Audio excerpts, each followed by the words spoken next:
Neste último bloco do programa Tech Talk, vamos continuar a nossa conversa sobre satélites.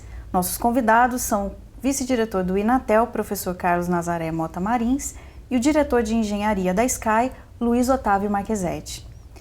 Professor Nazaré, o governo brasileiro pretende lançar um satélite geoestacionário.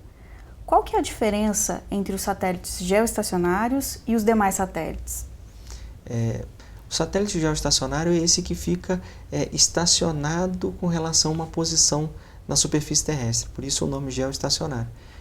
Para que isso aconteça, ele tem que estar a uma altitude de aproximadamente 36 mil quilômetros. Então a Terra gira, mas o tempo de giro do satélite é o mesmo tempo orbital. Consequentemente, para quem está na superfície terrestre, é como se o satélite tivesse estacionado, né? Outros satélites podem assumir posições diferentes em termos de altitude, podem estar um pouco mais baixo, né? E aí, consequentemente, a velocidade tem que ser diferente para atender a dinâmica, né, a física que envolve o funcionamento de um elemento que orbita ao redor da Terra. Quanto mais próximo da Terra, né, menor o tempo orbital. Consequentemente, esse satélite não fica parado com relação à Terra.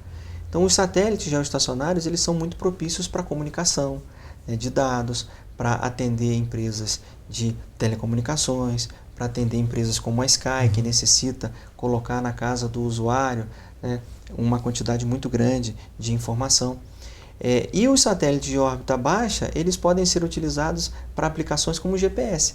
O GPS ele trabalha com uma constelação de satélites ao redor da Terra.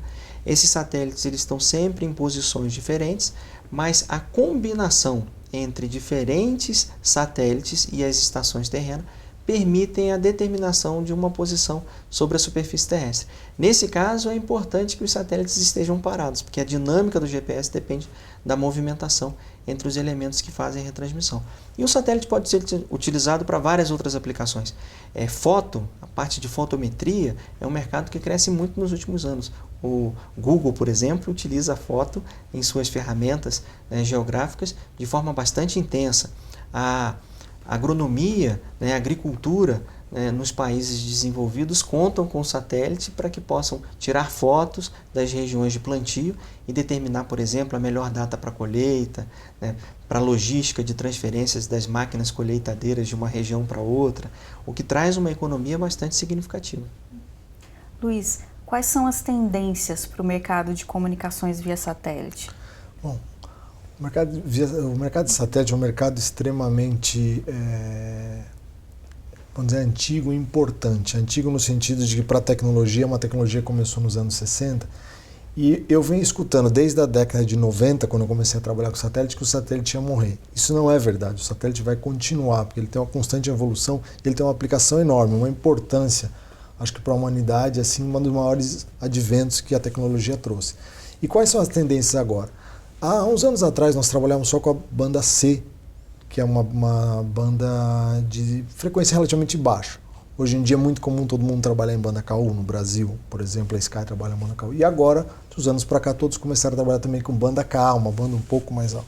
E com essa banda K, junto com ela veio algo chamado High Throughput Satellite, HTS, que são satélites projetados para dados, e ao invés de eles terem um feixe único que distribui numa região toda, eles têm vários pequenos feixes. E o que eles fazem? Assim como os celulares, eles reutilizam frequência. Então o satélite tem uma capacidade enorme, ele multiplica N vezes aquela banda que ele já tem, porque ele tem vários pequenos feixes distribuindo, ou seja, ele repete as frequências, ele tem muito mais capacidade, ele cobre grandes regiões como Brasil, Estados Unidos, etc. Então esses novos satélites ele têm capacidade de até 500 gigabits por segundo, quem é da área vai entender, é muita capacidade, começa a competir com cabo, com fibra, etc. E o que eu antevejo? Esses satélites High Throughput Internet vão ser extremamente importantes em países como o Brasil para levar a internet em regiões onde hoje ela não existe. Para fazer backhaul da telefonia celular, o que é isso? É conectar as células, essas células de área rural, você não consegue levar uma fibra lá nela. Esses satélites podem fazer o backhaul, o retorno da informação de celular.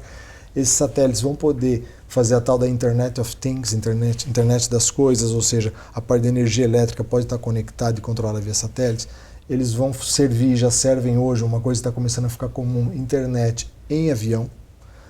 Existe a internet para navio, para comunicações, ou seja, uma série de coisas que essa nova geração de satélites está surgindo, ou seja, o satélite está, de certa forma, renascendo com esses novos satélites. E alguns deles, inclusive, são híbridos, eles têm essa tecnologia que a gente chama de spot beams, high throughput, e eles continuam com os grandes transponders antigos ou largos, que distribuem numa vasta região para atender o mercado, por exemplo, de televisão, etc. Ou seja, eu acho que o grande sacada, vamos dizer assim, o grande pulo do gato é conseguir entender, projetar esse satélite pensando em tudo, no que temos hoje e no que tem no futuro. Porque quando você projeta e lança um satélite, investimento aí na ordem de 400, 500 milhões de dólares para colocar um satélite, você tem que pensar não só hoje, mas pensar no futuro para ter o retorno desse investimento. Eu, particularmente, estou bastante animado com essa nova tecnologia de satélites que está vindo por aí.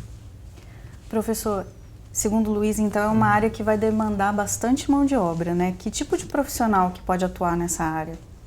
Como o satélite está cobrindo serviços, o número de serviços que tem cada vez aumentado mais, no que diz respeito às empresas que exploram a comunicação via satélite, ela basicamente absorve todos os profissionais da área de tecnologia da informação e comunicação. Então, engenheiros da computação, para trabalhar nos data centers, para trabalhar na parte de acesso e programação, né, dos equipamentos que são cada vez mais sofisticados no que diz respeito a softwares embarcados. Profissionais da área de radiofrequência, são profissionais difíceis de se encontrar no mercado e a indústria de satélite necessita bastante. Profissionais que tenham conhecimento da parte de eletromagnetismo aplicado, antenas, né, sistemas que utilizam a parte de micro-ondas.